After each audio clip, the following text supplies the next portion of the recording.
سڵاوتان لێبێت. دواخستنی هەڵبژاردنەکان و درێژکردنەوەی تەمەنی پەرلەمانی کوردستان و دروستبوونی ترس لەسەر قەوارەی هەرێمی کوردستان بڕیارێکی یەکلایکەرەوە با کۆمەڵی دادگەری دەدات و سەرۆکەکەیان لەو بارەیەوە ڕاگەیەنراوێک بۆ ڕایگشتی بڵاو دەکاتەوە. علی باپیر سەرۆکی کۆمەڵی دادگەری کوردستان دەڵێت دواخستنی هەڵبژاردنەکان و درێژکردنەوەی تەمەنی پەرلەمان لەکەیەکی گەورن لەسەر کۆی پرۆسەی سیاسی هەرێمی کوردستان. جگەلەوەش کێشە و قەیرانەکان مەترسی جدیان لەسەر قەوارەی هەرێمی کوردستان دروست کردووە. لە ڕوانگەی علی باپیرەوە ئەنجومەنی پارێزگاکان و حکوومەتی خۆجێی سلێمانیش هاوشێوەی پەرلەمانی کوردستان ماوەیان بەسەر چووە، بۆی ئەمڕۆ بڕیارەندا سەرجەم نوێنەرانیان لە پەرلەمانی کوردستان ئەنجومەنی پارێزگاکان حکوومەتی خۆجێی سلێمانی دەست لە کارکێشانەوەی خۆیان پێشکەش بکەن.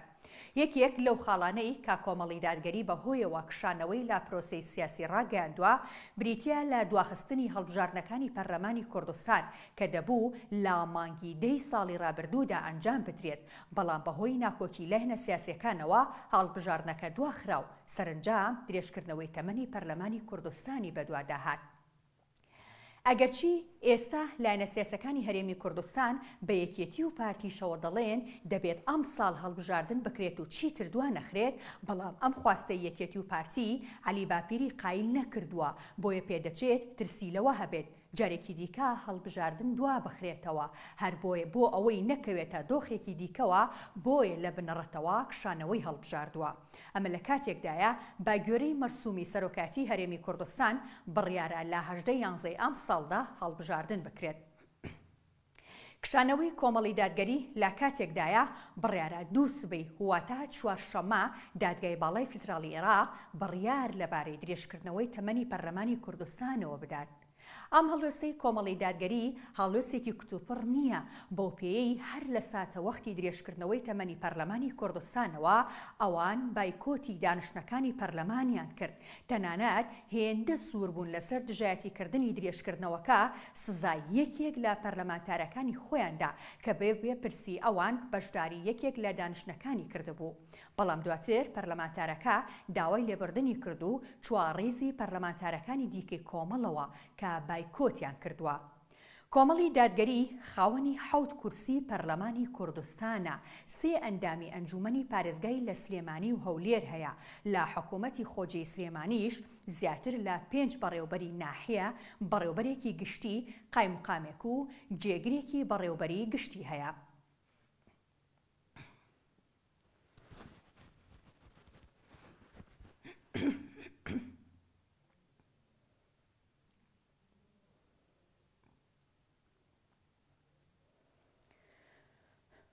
هاوکات ئەمڕۆ یەکێتی و گۆڕان لە دەباشان کۆبوونەوە، ڕخنەیان لە ڕەوشی سیاسی ئێستای هەرێمی کوردستان دەگرت و دەیانگوت ئەم دۆخی ئێستا دەگوزارێت نە لە بەرژەوەندی خەڵکە و نەجێگەی ڕەزامەندی هیچ لایەکە. شاندی یەکێتی و گۆڕان لەلایەن دوو کاراکتەرەوە سەرۆکاتی دەکران کە هەردووکیان پێگەی باڵایان لە سەرۆکاتی هەرێم و حکوومەتی هەرێمدا هەیە. مستەفا سەید قادر سەرۆکی شاندی بزوتنەوەی گۆڕان بوو کە جێگری سەرۆکی هەرێمی کوردستانە. قوبا تاڵەبانیش سەرۆکی شاندی یەکێتی نیشتیمانی کوردستان بوو کە جێگری سەرۆکوەزیرانی هەرێمە، بەڵام زیاتر لە 6 مانگە بایکۆتی کۆبوونەوەکانی ئەنجومەنی وەزیرانی کردووە. زمانی ڕاگەیەنراوی کۆبوونەوەکە یەکێتی و گۆڕان زمانێکی ڕەخنەگرانە بوو بە ڕاستی ئەدای حکومڕانی لە هەرێمی کوردستان، ئەگەرچی هەردوو لایەن دوولایانی سەرەکین لە حکوومەتی هەرێمدا. یەکێتی و گۆڕان لە کۆبوونەوەکەدا گوتویانە ئەم ڕەوشە سیاسی لە ئێستادا دەگوزارێت نە لە بەرژەوەندی خەڵکە و نەجێی ڕەزامەندی هیچ لایەکە، بۆیە پێویستە هەمووان هەوڵی باشکردن و ڕێخستنەوەی نێوماڵی کورد بدەن و تەبای نێوخۆیی بەرپا بکەنەوە. ئەم هەڵوێستەی یەکێتی و گۆڕان لە کاتێکدایە زیاتر لە 6 مانگە جێگری سەرۆکوەزیران و تیمی وزاری یەکێتی بەشداری کۆبوونەوەکانی ئەنجومەنی وەزیرانیان نەکردووە. یەکێتی نیشتیمانی کوردستان لە ماوەی ئەو 6 مانگە و بگرە زیاتریش بەردەوامە لە ڕەخنەگرتن لادای حکومڕانی هەرێم، هەرەمەشەوای کردووە پەیوەندیەکانیان لەگەڵ پارتی دیموکراتی کوردستان بەرەو ساردی بچێت. ئەگەرچی چەند جارێک سەرۆکوەزیرانی هەرێم دەست پێشخەری کردووە بۆ گەڕانەوەی تیمی یەکێتی، بەڵام تاوەکو ئێستا قوبا تاڵەبانی ئامادە نییە بگەڕێتەوە بۆ کۆبوونەوەکان. دوای جار تیمێکی ئەنجومەنی وەزیران چوونە ماڵی قوبات تاڵەبانی و داوایان لێ کرد بگەڕێتەوە. یەکێک لە ئەندامانی تیمەکەش وەزیرێکی بزوتنەوەی گۆڕان بوو.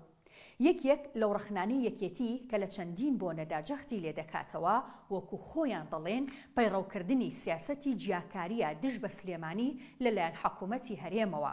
ئەمڕۆ گۆڕانیش هاتە پاڵیان و لە کۆبنەوەکەی نێوانیاندا لە دەباشان گوتیان خزمەتگوزاریەکان لەو ئاستەدا نین کە پێشتر پلانیان بۆ دانراوە.